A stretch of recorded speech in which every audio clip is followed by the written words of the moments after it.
Hi friends, welcome back to my YouTube channel. ನಾನು ನೋಡ್ರಿ ಇವತ್ತು ಏನು ಮಾಡ್ತಾಯಿದ್ದೀನಿ ಅಂತಂದರೆ ಬೆಂಡೆಕಾಯಿ ಚಟ್ನಿ ಮಾಡ್ತಾಯಿದ್ದೀನಿ ನೋಡ್ರಿ. ಅದನ್ನು ಹೆಂಗೆ ಮಾಡೋದಂತ ಹೇಳ್ತೀನಿ ಬನ್ನಿರಿ.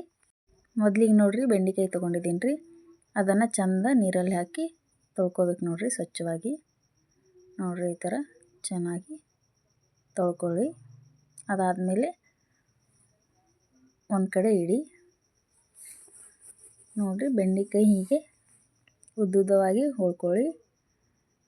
ಹೋದಾದ್ಮೇಲೆ ಅದಕ್ಕೆ ಏನೇನು ಬೇಕಪ್ಪ ಅಂತಂದರೆ ಮೆಣಸಿನ್ಕಾಯಿ, ಕೊತ್ತಂಬರಿ, ಜೀರಿಗೆ ಮತ್ತಂತರೂ ಬೆಳ್ಳುಳ್ಳಿ ಮತ್ತು ಶೇಂಗಾ ಇಷ್ಟು ಸಾಕ್ರಿ. ಈಗ ನೋಡ್ರಿ ನಾನು ಹಂಚು ಕಾಯ್ಲಿಕ್ಕೆ ಇಟ್ಟೀನಿ ರೀ. ಹಂಚು ಕಾದಿದೆ. ಈಗ ಅದ್ರ ಮೇಲೆ ನಾನು ಬೆಂಡೆಕಾಯನ್ನು ಹಾಕ್ತಾಯಿದ್ದೀನಿ ನೋಡ್ರಿ ಈಗ ಹಂಚು ಕಾದಿದೆ. ಅದಕ್ಕೆ ನಾನು ಬೆಂಡೆಕಾಯನ್ನು ಹಾಕ್ತಾಯಿದ್ದೀನಿ. ಹಾಕಿ ಚೆನ್ನಾಗಿ ಹುರ್ಕೋಬೇಕು ನೋಡ್ರಿ. ಮೊದಲಿಗೆ ಹಸಿ ಹೋಗೋವರೆಗೂ ನೋಡ್ರಿ ಈ ಥರ ಮೇಲಿಂದ ಕೆಳಗೆ ಮಾಡಬೇಕು ಸರಿಯಾಗಿ. ಸ್ವಲ್ಪ ಕಾದಾದಮೇಲೆ ಅದಕ್ಕೆ ಎಣ್ಣೆಯನ್ನು ಹಾಕಿ ಆವಾಗ ಚೆನ್ನಾಗಿ ರೋಸ್ಟ್ ಆಗ್ತವೆ ಬೆಂಡೆಕಾಯಿ. ನೋಡಿ ಈ ಥರ ಹುರ್ಕೋಬೇಕು ನೋಡಿ. ಈಗ ಹೀಗೆ ಚೆನ್ನಾಗಿ ಹುರ್ಕೊಳ್ಳಿ ನೋಡಿ. ಸ್ವಲ್ಪ ಸ್ವಲ್ಪನೇ ರೋಸ್ಟ್ ಆಗ್ತವೆ ಮತ್ತು ತಿರುವಿ ಚೆನ್ನಾಗಿ ಹುರ್ಕೊಳ್ಳಿ. ಇದನ್ನು ಒಂದು 20 ನಿಮಿಷ ಆದರೂ ಚೆನ್ನಾಗಿ ಹುರ್ಕೋಬೇಕು, ಇಲ್ಲಾಂದರೆ ಬೆಂಡೆಕಾಯಿ ಚಟ್ನಿ ಚೆನ್ನಾಗಾಗಲ್ಲ ನೋಡಿ. ಈ ಥರ ಈಗ 75% ಆಗಿದೆ. ಇನ್ನೊಂದು ಸ್ವಲ್ಪ ಹುರ್ಕೋಬೇಕು,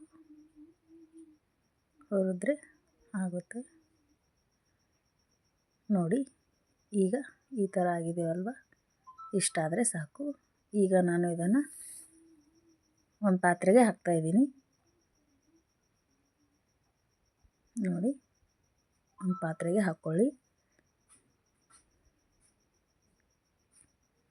ಅದಾದಮೇಲೆ ಈಗ ನಾನು ಮೆಣಸಿನ್ಕಾಯನ್ನು ಹಾಕ್ತಾಯಿದ್ದೀನಿ ನೋಡಿ. ಈಗ ನಾನು ಮೆಣಸಿನ್ಕಾಯಿ ಹಾಕಿದ್ದೀನಲ್ವ, ಅದನ್ನು ಚೆನ್ನಾಗಿ ಹುರ್ಕೋಬೇಕು ನೋಡಿ.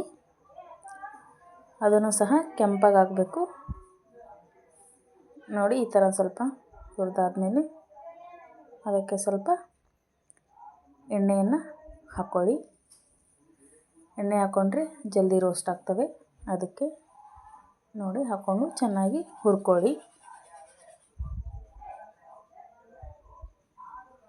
ಹುರಿದ್ರೆ ಮಾತ್ರ ಬೆಂಡೆಕಾಯಿ ಚಟ್ನಿ ಟೇಸ್ಟ್ ಆಗ್ತವೆ. ಈಗ ನೋಡಿ ಹುರಿದಿದ್ದಾವೆ, ಇಷ್ಟಾದರೆ ಸಾಕು ನೋಡಿ. ಇದನ್ನು ಸಹ ನಾನೀಗ ಒಂದು ಪಾತ್ರೆಗೆ ಹಾಕ್ಕೊಳ್ತಾ ಇದ್ದೀನಿ ನೋಡಿ. ಈಗ ಒಂದು ಪಾತ್ರೆಯಲ್ಲಿ ಹಾಕ್ಕೊಳ್ತಾ ಇದ್ದೀನಿ. ಅದಾದಮೇಲೆ ನೋಡಿ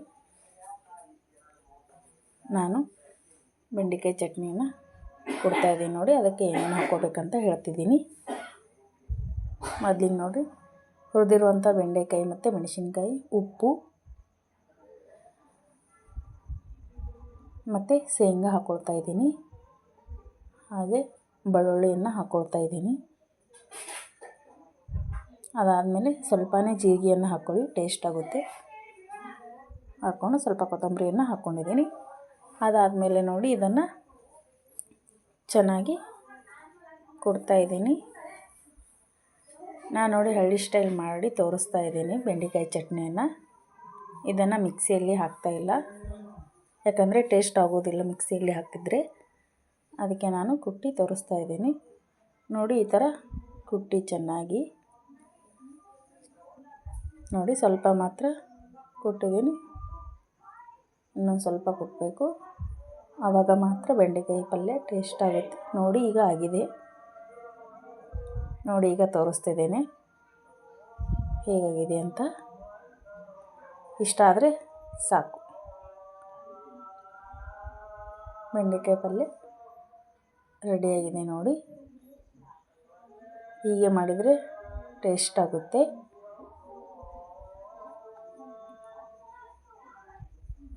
ನೋಡಿ. ಈಗ ಎಷ್ಟು ಚೆನ್ನಾಗಿ ಬಂದಿದೆ ಅಂತ. ಬೆಂಡೆಕಾಯಿ ಪಲ್ಯ ರೆಡಿ.